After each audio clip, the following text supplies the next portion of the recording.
Hey, everybody. Thanks for tuning in again to another episode of Breakpoint Now. I am your host for today, Jesse Leon, talent agent for Breakpoint Booking. If you're not familiar with us, we're a boutique agency based all over the place, LA, Ohio, but we got agents all over the place. We're home to many legends in the game. We work with Farside, MOP, Onyx, just to name a few. We also have some superstars on our roster, such as Keke Palmer, Harry Mack, as well as some up-and-comers like Boldy James, Nick Black, Benny the Butcher. You know, we work with a little bit of everybody. So, check us out. Go follow us on our socials. And, we'll, you can see when we can get them at a venue near you. Today, we have a very special guest. He's worked in the entertainment industry for over 25 years, wearer of many hats, from Oakland, California. Let's welcome Mr. Sean Granberry. How's it going, Sean, how are you doing, man? Doing good, man. Doing good. Good. Doing good. Good. A pleasure to be here, by the way. Yeah, absolutely, man. We love to bring, we're not just we don't just interview artists. We want to talk about the whole spectrum of everything and how things work. People forget the people that are in the background, and we try to shed light on everything. So that's why we love to have you on the show, man. Thank you. Thank you. Yeah. All right. So you're, like I said, you're a person, jack of all trades, I would say, in the entertainment industry as a whole, and maybe not even just the music business, but as a whole. Mm-hmm. Growing up as a kid, what were some moments that made you want to get into the entertainment industry?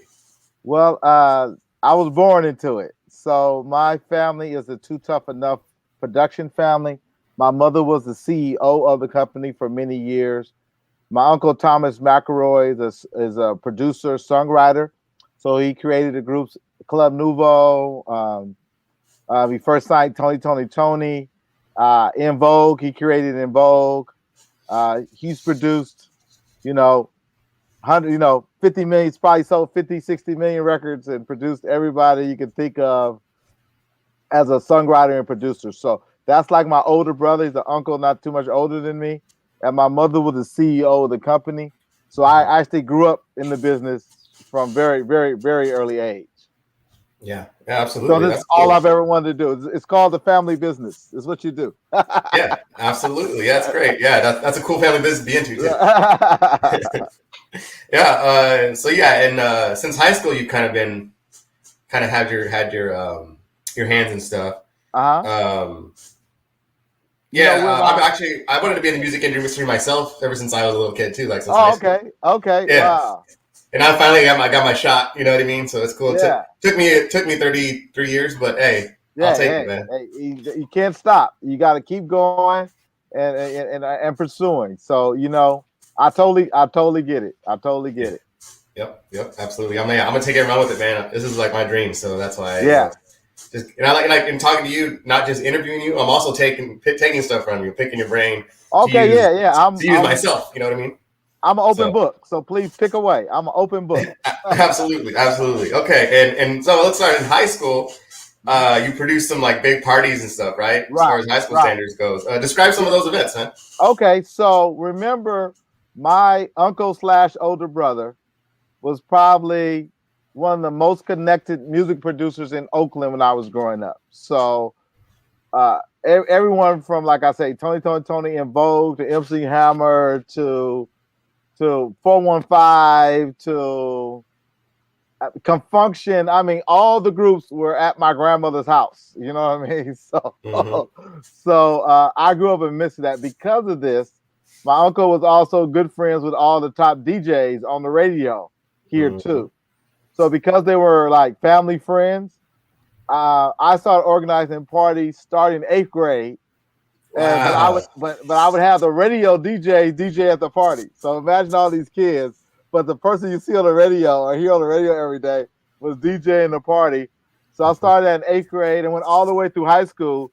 But I had to connect because the most popular DJs were family friends. So I used all my uncle, big brother's connections to throw parties. And, we charged $5 or whatever, but we got to a point where we had 2,000 kids at the party. We had to Wow. And $5 a pop, man, that's not bad. That's not bad for 14, 15-year-olds, Yeah. So All right. Well, just give me give me a good story. What's a good story about like one of those parties, or give me a good one? Okay, we had it was at I want to say it was YMCA or YWCA on Webster Street in downtown Oakland. It was one of our biggest parties. About 2,000 kids. Every school you could think of was there. It went down. DJ Jerry O was in the super mix. We had another DJ in the other room. We had the whole YMCA. So we had 2 gymnasiums. So we had 2 separate dance floors, two gymnasiums, the whole open area downstairs.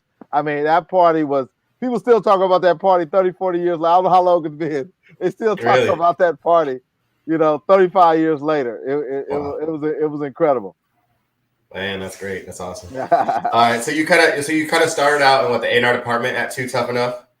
Yeah, I was in the A&R department. So I screened all the incoming demo tapes. So I actually had E40s and the Clicks demo tape, 415, Richie Rich and 415's demo tape. I got a lot of demo tapes. I gave to my screen from my uncle and his business partner, Denzel Foster. So yeah, I was in high school then, by the way. I was like 16. So I was in high school.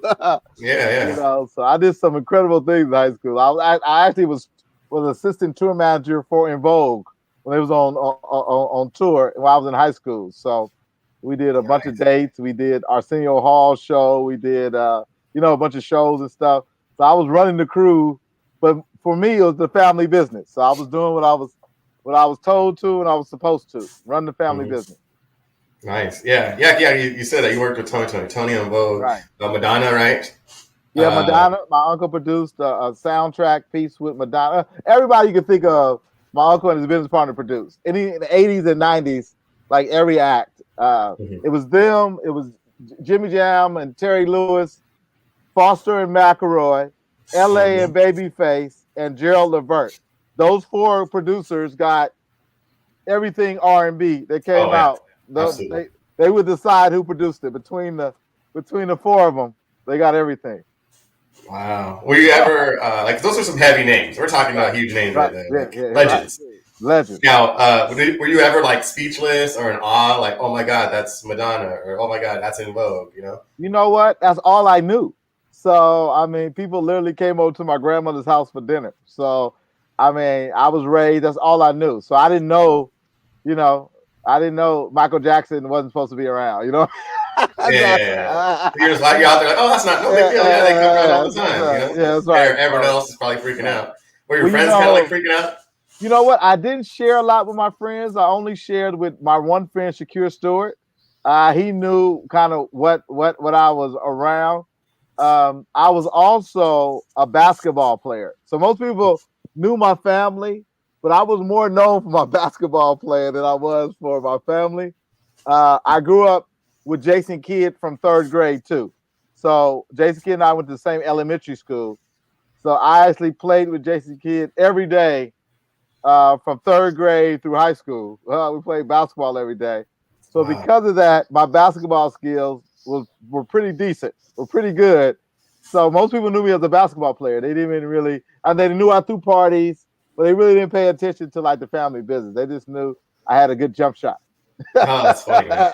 Oh man, I love Jason Kidd, man. He's a triple threat for sure, man. I love that.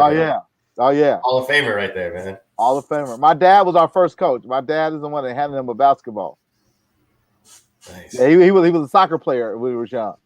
That's why his footwork is so good. He was a soccer player from kindergarten.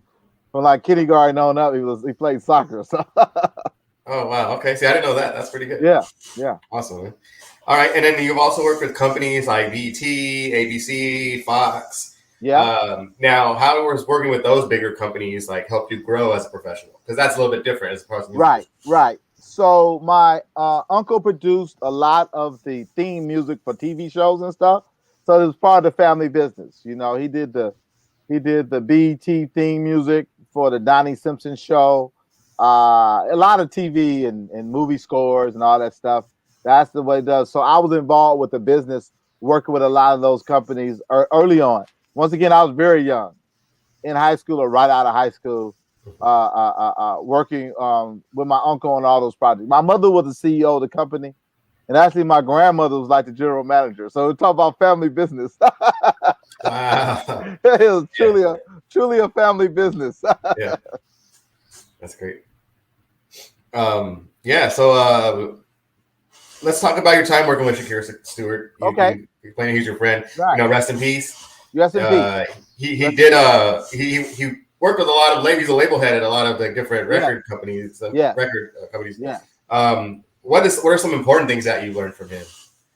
Well, actually, Shakir interest in the music industry came from hanging out with me and my family. So he was about the only friend. It was a couple of friends. He was the only friend that came with me to the studio or came with me to the office. Was there when I was working. So it really inspired him a lot. So he was the main person I threw all the parties with. So we started throwing the parties. When we graduated, we went to St. Mary's High School in Berkeley, California. When we graduated from high school, he went off to Morehouse College. And in Morehouse, he hooked up. A lot of Oakland was in Atlanta at that time in the early 90s. So he started throwing parties out there, continued to throw the parties and stuff, and got into a whole network of a lot of people that was actually from the Bay Area, from Oakland and the Richmond area that had moved to Atlanta. So he remembered all the things I was doing back then. He continued to do it in Atlanta. He hooked up with Noonie is his name. Noonie's actually from the Bay Area.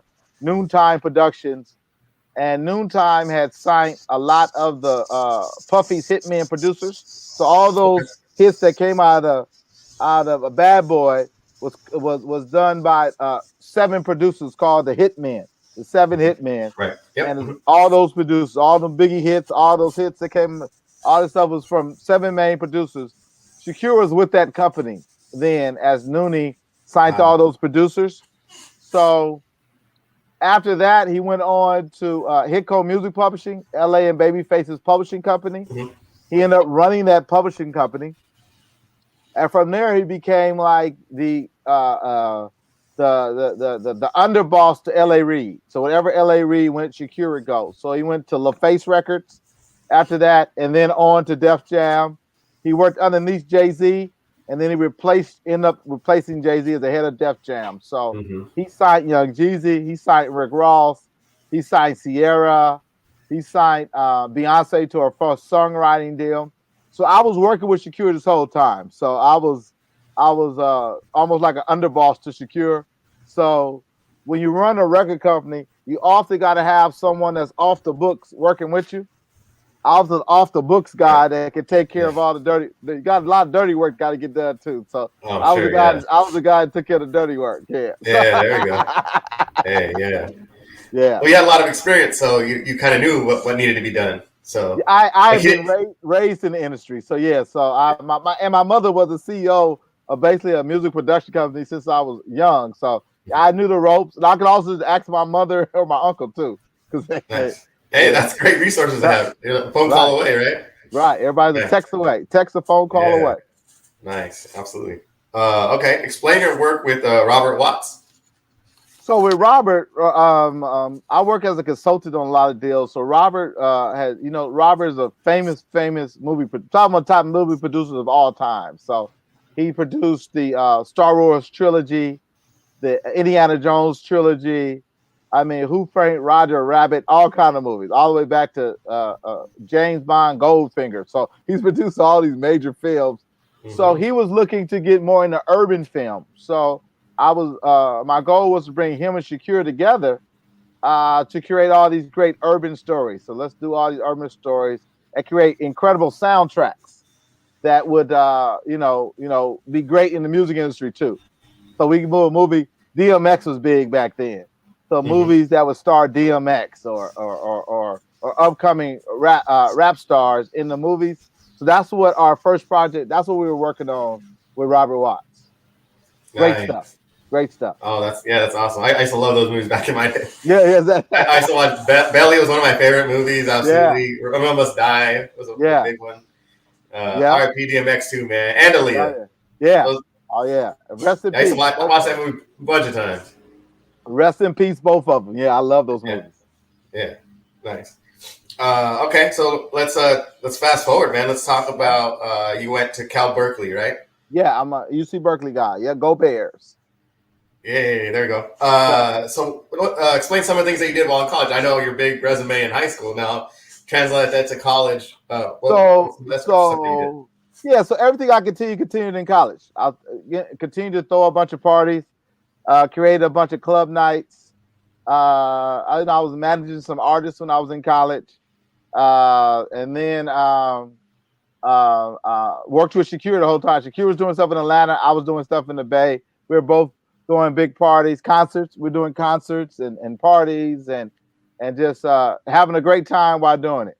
Having a great time while doing it. So in college, I really focused on concert promotions and what I specialized in was record release parties. I would throw, from E40 to Be Legit to 415 to 3 Times Crazy, all the Barrier acts. I would normally get their record release party to do, and they would be extremely off the hook. Nice. Yeah, hell yeah. Oh, man. All right, now let's talk about your current venture, Hip Hop TV. Mm-hmm. It's going to be released pretty soon, right? Yep. The next couple of weeks it's going to go live, and I'm so excited. Yeah. All right. Just so describe what it is and what's the story. Why did you want to launch this? Got you. So this goes back all the way back to 2007. In 2007, Shakur replaced Jay-Z for the head of Def Jam. And in passing, Jay-Z told Shakur, listen, you were so smart, you're so connected, you could do much more than Def Jam. You really got to look at all your options of how to build something global. Yeah, you make a couple $1 million a year as an executive running Def Jam, but that's peanuts to what you can make. And Jay-Z was like, that's why I'm out of here. That's why I'll give it the peace side. That's why I'm out of here. You need to figure this out. So Shakur gave me a call and said, Sean, we need to figure this thing out. At the same time, Robert Watts had told me he wanted me to go to a meeting to meet this high-level computer science engineer that broke down to me what we have today. He said we're building these cloud clusters around the world where video can be delivered to smart devices. In the future, people are going to watch a lot of video on their cell phones. Mm-hmm. He said open parts of the world will open up because they don't even get information yet. So lots of parts of Asia and India and Africa and Eastern Europe. So 2 more billion people are going to start being able to receive content and know what's going on in the world. So this is called OTT. So over the top delivery of video. You need to figure this out and take over the hip hop lane. So I followed the advice of that high level computer scientist recommended by Robert. And we fast forward to today, we have Hip Hop TV. So Shakur and I decided on a napkin in Las Vegas. That was the NBA All-Star game in Las Vegas. Okay. On a napkin, we came up with the concept for Hip Hop TV, which is a global home of hip hop culture that uses technology to the highest to help monetize content creators and artists. So Hip Hop TV helps artists that are only doing this seriously to make a lot more money than they do on YouTube or IG or SoundCloud or any other platform. We really look to monetize video content through technology. Nice. Yeah. Now I can go deeper into what that is, but yeah, that's it. Yeah, you gotta listen to those computer guys, man. They know what's going on. They know well before it happens. They know what's going on. Exactly.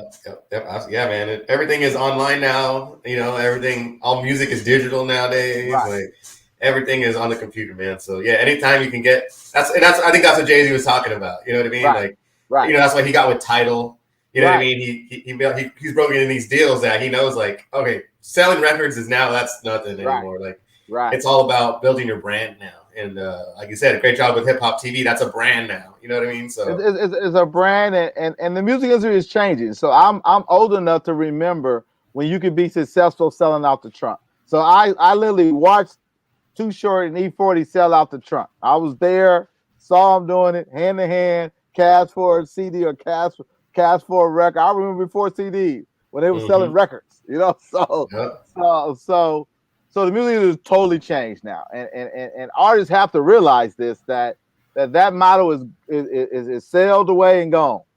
So you really have to know how to digitally market yourself. But what I teach artists is, more importantly, you're selling your cool. Now, that means that you have been voted, hip hop artists in particular, have been voted the coolest people on the planet. Now, they didn't ask to be voted that, but people around the world think hip hop artists are cool. So we have to accept that.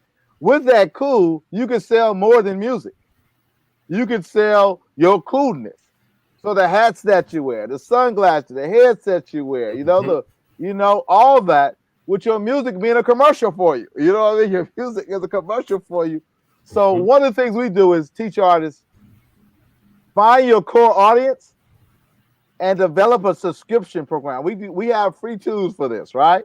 So get your 100 or your 1,000 core artists, collect $5.99 a month, then you deliver a T-shirt a month, exclusive song per month, some communication with them, a ride direction community. So go in the studio and ask your fans advice. Should I record song A, chord B? Communicate with them, So you're constantly getting a $5.99 a month, times 1,000 times 100. Then when you show up for your concert in town, you're almost able to promote your own shows at that point, because you can email blast everyone that's in that town.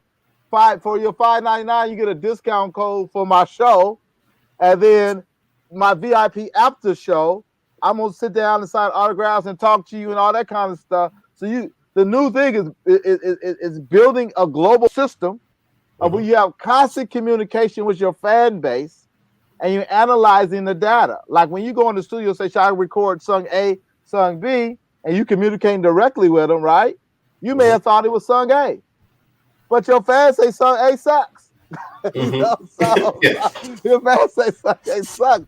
So you can use that real-time data to say, damn, I was about to do a sucky song, but I could have, So technology allows us to do this. We don't have to guess. And then it's a global approach. That means you need to know who's doing stuff in Japan. You need to know who's doing stuff in Australia. You need to know who's doing stuff in Germany. And hey, man, let's do a song together. Let me sing you my verse. Let's do a remix together. Because you may be wasting your time in Long Beach. You may need to be in Sydney, Australia. Maybe your attraction is over there. Absolutely. So it makes it's almost doing the work of kind of what you guys do, a booking company, because you can go on the data. Because now I can go to Jesse and say, Jesse, I got all these hits in St. Louis. You know what I mean?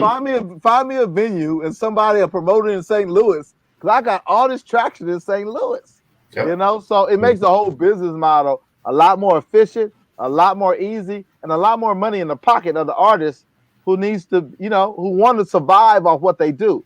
They don't want to work at Starbucks and then go perform at night. They want to do this full time. Yeah, absolutely. Hey, what up? I am. Hey, all you artists right now watching, I hope you guys are taking notes right now, man. You better be taking notes right now. That's some knowledge. That's free knowledge right there for you guys. You guys, please, once you watch this, rewind it and watch it over again. Exactly. The industry is definitely changing. You got to change with it and realize that you are the coolest people on the planet, and there's value in being cool. There's value in being cool. Brands want to work with you. You could teach classes. Like with our tools, we allow you to, let's say you charge $5.99 for your subscription, right?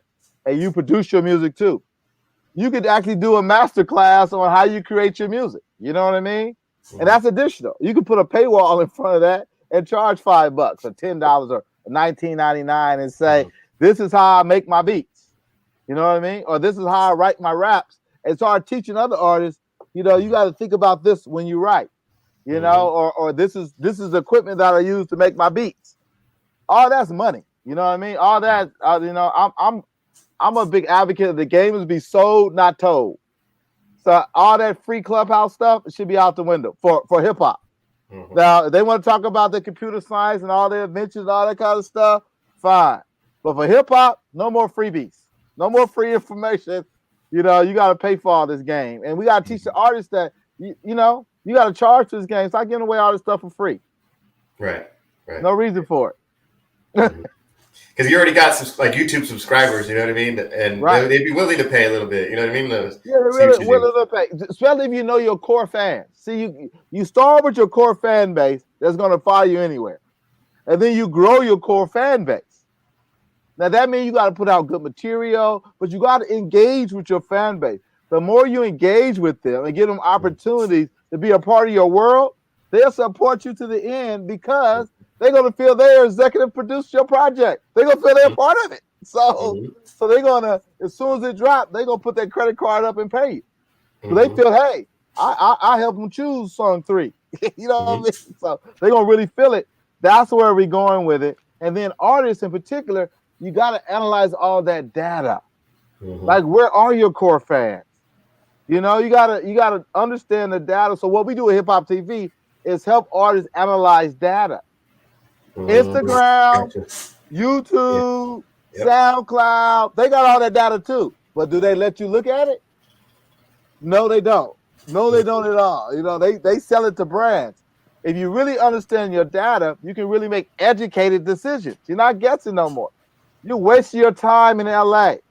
Your attraction is in Houston, for goodness sake, and Sydney, Australia. Focus on Sydney, Australia, and Houston, because that's where they listen to your stuff at. Absolutely. That's where you need to get your shows at. Focus on shows there, not where you don't have traction. Houston and Sydney, Australia. Go get shows there. No, I get you. Yeah, absolutely. I during the pandemic, I just sent out emails. Nothing was being booked at the time, but I was just sending emails saying we're still here, Breakpoint Boogie's still here. Whenever you guys open up, this is when we thought maybe it'd be opening up in a couple months, 3 months, 4 months. It ended up being longer and longer than that. But we still wanted to tell them who we are, tell them that we're still here, that whenever you do open up, we're here for you. Right. And Australia, man. I work with this. He's a blues, R&B, soul artist. Right. They loved him out in Australia. And I was like, shit, man. So once it opens up, because they're a lot more restrictive over there. Right. Yeah. Once it's open up, I'm getting him out there. Like, you're going. And he's down for it too. And same thing with all that data. Germany. Yeah. Same guy in Germany. He had a lot of traction in Germany. Right. You know what I mean? Once things open up, I'm like, you're going international, man. Forget this. USA will still be here. Go make some money over there. Hip hop music is global. Now, my specialty is hip hop, and hip hop is completely global. A lot of people don't know that Tupac sold 100 million CDs. This is back in CD days in Africa.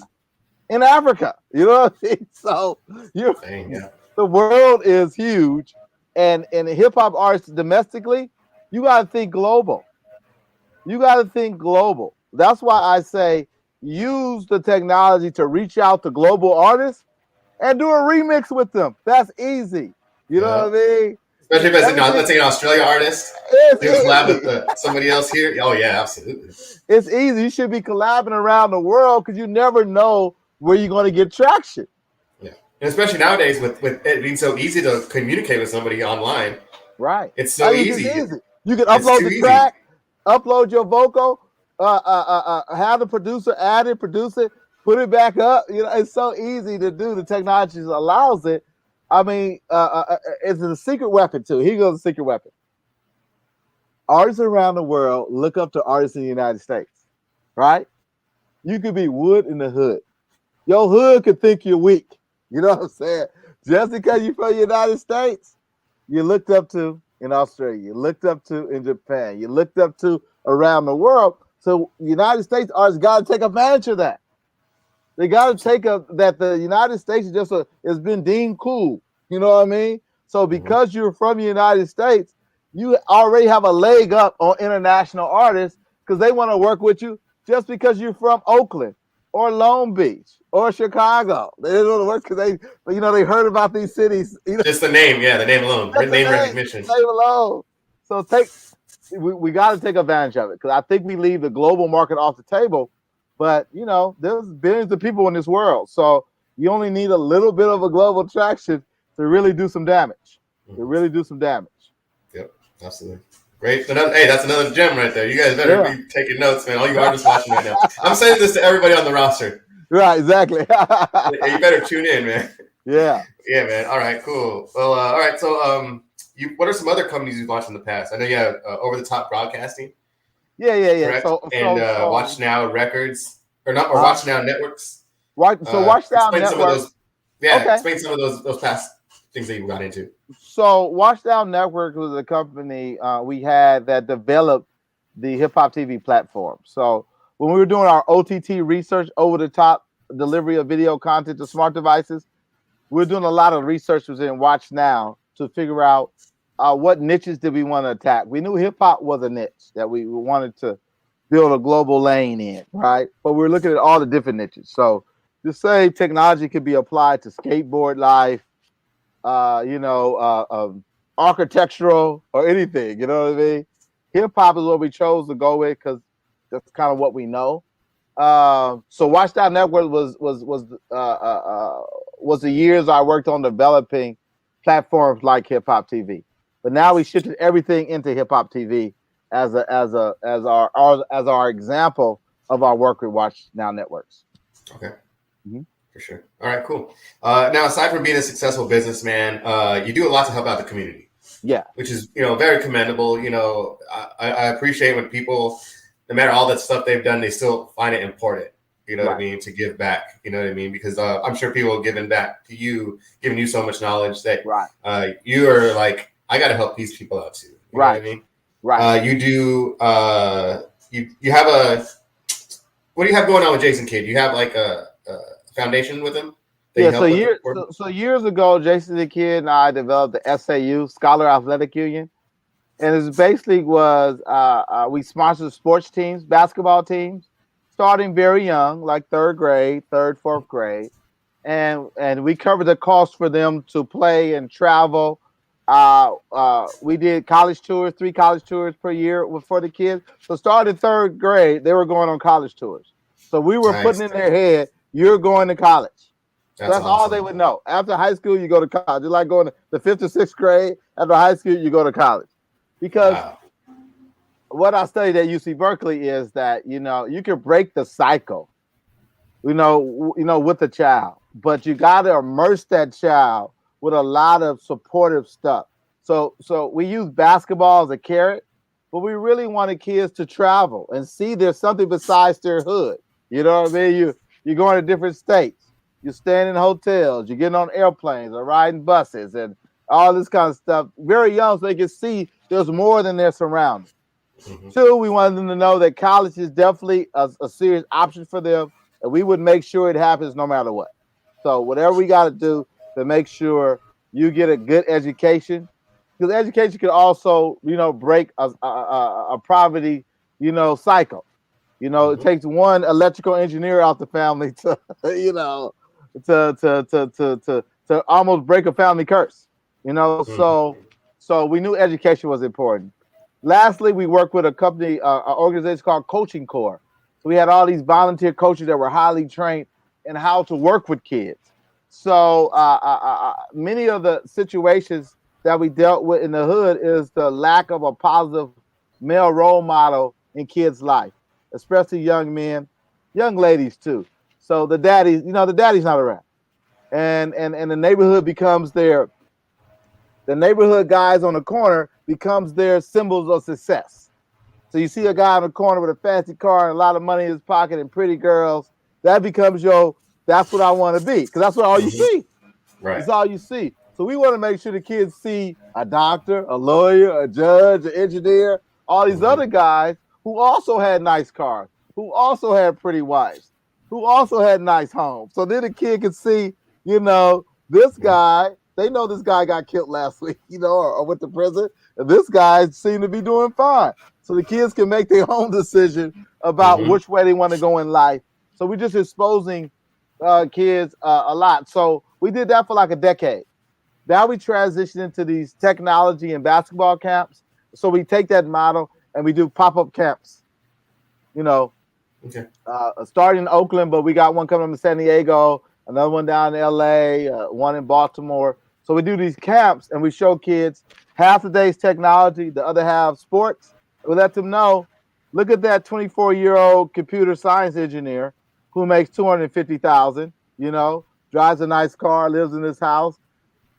So we give them exposure to that. Now look at these pro athletes. These pro athletes do 1,000 push-ups a day, run 10 miles, shoot 1,000 shots. You know what I'm saying? This is their routine of what they got to do every day for 10, 15 years before they ever given a chance to even play college or pro ball. Yep. So are you willing to work that hard? Are you willing to go that hard for maybe a chance, and only 1% of you will get a chance to do it? Or would you just go do your homework and do what this guy did over here? So we give an option to say. Yeah, right. A lot easier to go do your homework than do what these guys do at a very high level. So, so it's about giving back. I was blessed to have an incredible life and childhood because of my family. JC Kidd was blessed with a beautiful family growing up. And of course, all his accolades afterwards and everything. So we've been so blessed in life.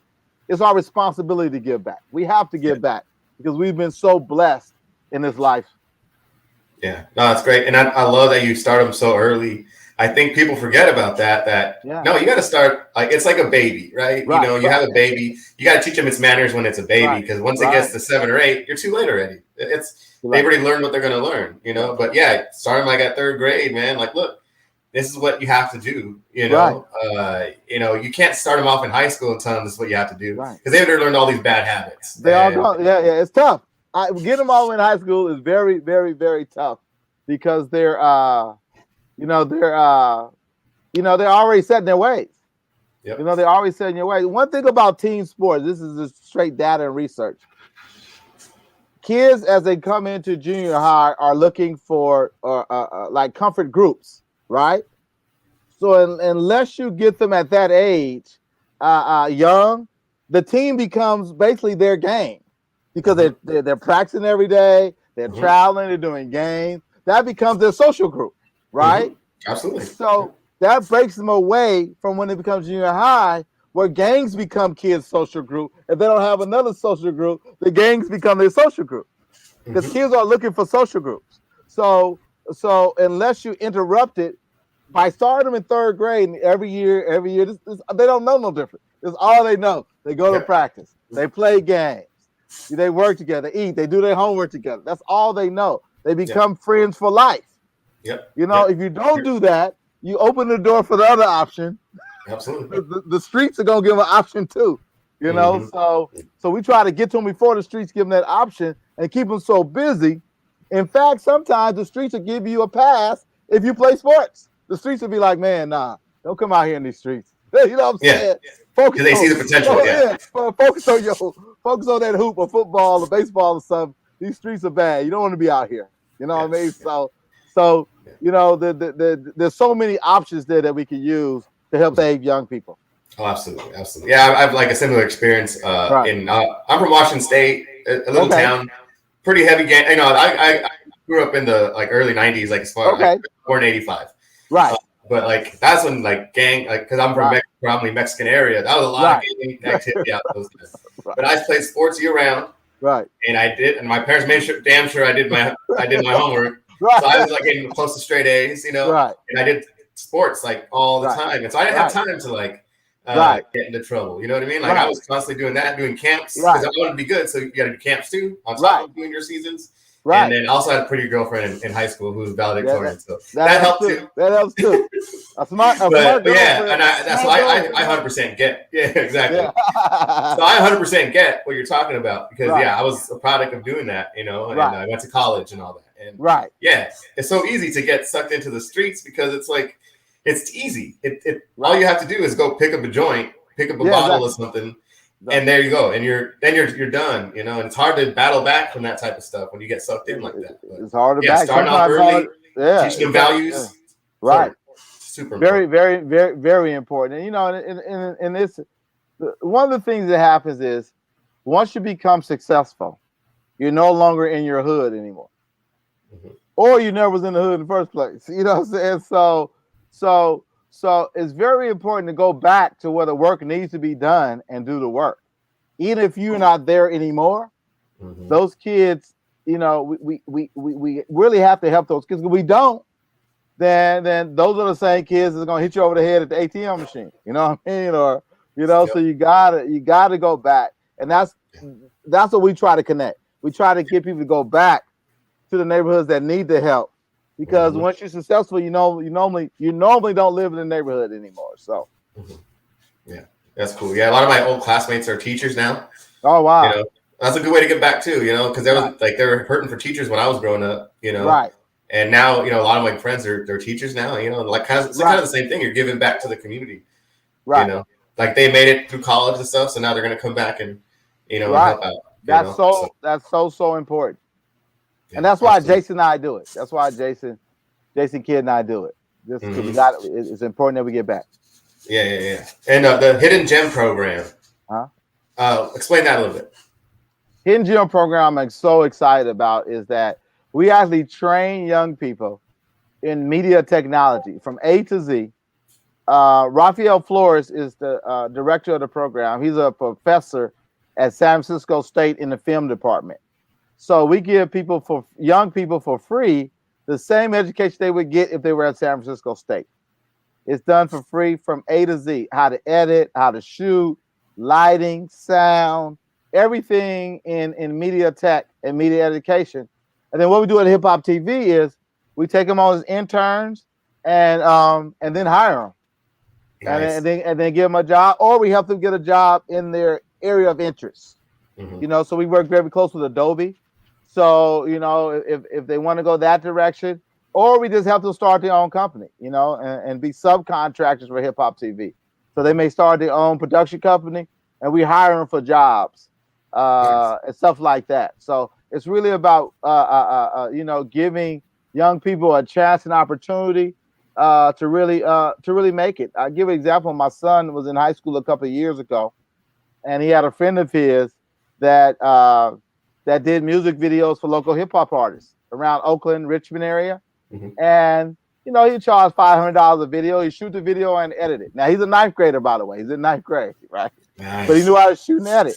$500 a video. He was doing 3 videos a week, right? So in ninth grade, this kid was making $6,000 a month, cash money. They paid in cash money in ninth grade to shoot music videos for hip hop artists. So that just shows. So that's an alternative to selling crack, to trying to be a pimp, to robbing people. You're making 6 G's a month cash, living at home with your mama. You know what I mean? So you ain't buying no food, you ain't paying no rent. That's just stacking it up, man. And see that at that point you gotta tell, okay, now you gotta start getting a credit card. Exactly. You open up your own bank account. Right. And start building credit, because by the time you're graduating high school, you got good ass credit. By the time he was a senior, he had bought a brand new BMW. As a senior in high school, John, he got a full ride scholarship to NYU Film School. I mean, we could create this over. So Hidden Gem was about creating situations like this. Where here, as an editor, you can make so much money as an editor just following wedding guys. The guys that shoot weddings, they hate doing the editing. They charge a lot of money because they have to edit the video, not because they shoot it. They charge for the editing process. You can just subcontract. You see, this kid did a music video. So there's so many ways you can make money as a cameraman. There's so many ways you can make money. And you can be a teenager. You don't have to be you don't have to be an adult to do this. So we're giving game to young people to say, hey, this is hustling too. All that stuff you hear in the music about hustle, this is hustling too. And this is safer. It's lots of, you can probably make more money too, man. Make more money. Less risk, more money. Sounds good to me. Like I said, then about that training. Yeah, exactly. And like I said, go to a good college. Yeah. And shoot, let's say you go 4 years. This kid's got 8 years of experience. Right. When he graduates college. Right. And shoot, you know what? People will be knocking down on that guy's door, man. Be like, hey, we want you. You got 8 years of experience. We want you at some top of the top Fox, ABC. You know what I mean? Like, we want you here. And then that's $500,000 a year. You're talking some big money then. Big money. And honestly, I don't know if he did this, but you could have trained another young kid to do that. While you in NYU, you could still be taking on the music videos and stuff. You know what I'm saying? And split the money with the other kid that you trained how to do it. You could have set your company up, you know what I mean? And have it, you know, and while you in NYU, you're still shooting the local music video guys, you know? You just have your crew doing it now, you know what I mean? That's once you get bigger, you can hire people. You hire people, exactly.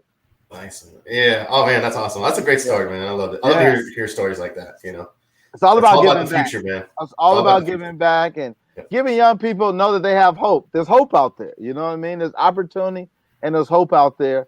And guys like myself that have maneuvered it, we want to show you and we want to help. So yeah, you got to find your niche. You know, everyone's got something that they're good at. Everybody got something good at. Yeah. So just go for it. Go for it. You know, especially at a young age. You know, I tell my son too. He wants to start doing like gaming online or like you know playing games online. I'm like, do it. Start a YouTube channel. He's 10 years old. Right. Start a YouTube channel. Start a Twitch channel. Do it right now. Because right now I was like, you're a good looking kid.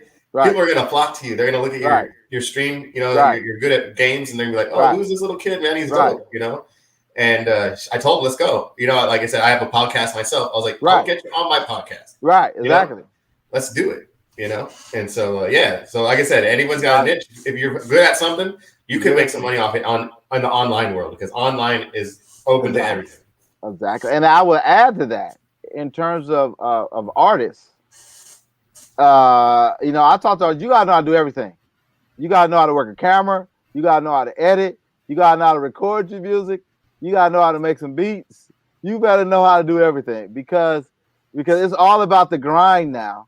And if you can do as much yourself and not have to pay outside people to do, so it's just your blood, sweat, and tears, you can keep dropping projects, keep doing video, keep dropping music, because it takes that kind of grind to really make it now.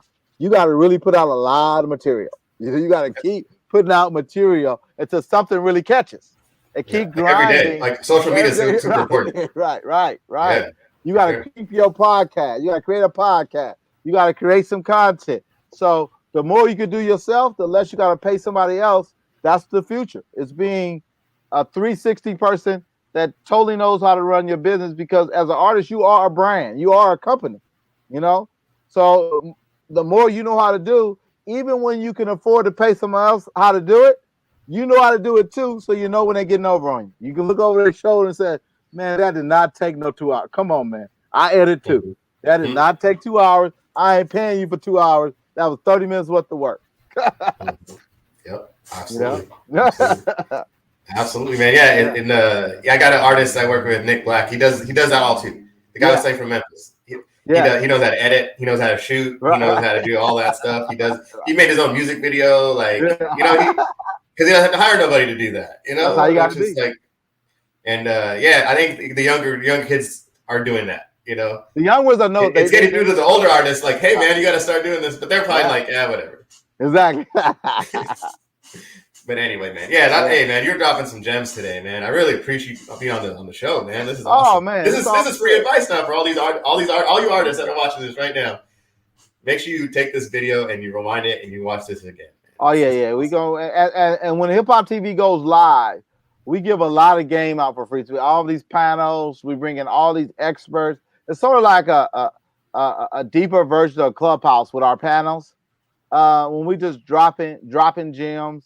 Some of the stuff is paid panels. Some of the stuff is free stuff, but it's all about giving the game out straight from the source. So ain't no chase, ain't no watering down. It's straight up game that you need to have your notebook or your typing, getting all the information, and then start applying it to what you're doing if you want to be successful. So so if you want to be successful, we'll give you the game, but you got to go do it. It's just writing it down is one thing. Executing is another thing. Absolutely. Great last words, man. Great last words for everybody. All right. Well, like I said, man, thank you again so much. Oh yeah. Whenever I follow you on socials right now, so okay. Whenever Hip Hop TV launches, man, I'm gonna post it about it because it sounds like a great idea. Yeah. But Hip Hop TV, man, you guys could be on the lookout for that. It sounds awesome. Like I said, a lot of gems being dropped. So. Man. Thanks for everything. I appreciate you being on there, man. Let's keep in touch. I will when you come to LA for your camp or whatever. Yeah, we're in LA. I'm in LA a lot, so just for business. So hit me up, man. I'll let you know. I want to check it out, man. I appreciate it, Jess. This has been a great interview. It's been awesome, man. All right. You take it easy, okay? All right, peace. Well, there you have it. Man, a lot of knowledge right there. I hope it didn't go over your guys' heads. You better be listening. But yeah, thank you guys for stopping by again for Breakpoint Now. Once again, I'm your host, Jesse Leon. Make sure you follow us on all socials. We got them all here. You can check us at Facebook at Breakpoint Booking, IG at Breakpoint BKNG, Twitter Breakpoint BKNG, and YouTube at Breakpoint Booking. All of these interviews will be on YouTube for you to look at later. So make sure you go check them out, especially this one. This one's a great one. But yeah, follow us on everything. That way you can see what artists we have performing at what venues. That way you can go check them out. They're nationwide right now. Once the pandemic once borders start opening up, it's going to be worldwide. So make sure you get on board and check us out. All right. Also want to give a big shout out to our sponsors, Artist Rewards. You can check them out at artistrewards.com. The Plugs Earbuds at gettheplugs.com, and then Hungerade, doing a lot of good things for the community. Check them out at hunger/a.org. Thank you so much. If you want to follow me, you can follow me on IG at jesse.breakpoint.booking. I also have a podcast on Twitch where I interview different Twitch streamers. So you can want to check me out at the twitch.tv/the Leon Lounge. Actually, I got an interview tonight at 9 o'clock. So if you guys want to hit me up on Twitch, please do. I would appreciate it. But that's all the time we have for today. But thank you once again. And we're going to keep bringing you guys content and keep being amazing people in the music industry. So you guys make sure you check us out. All right. You guys take it easy.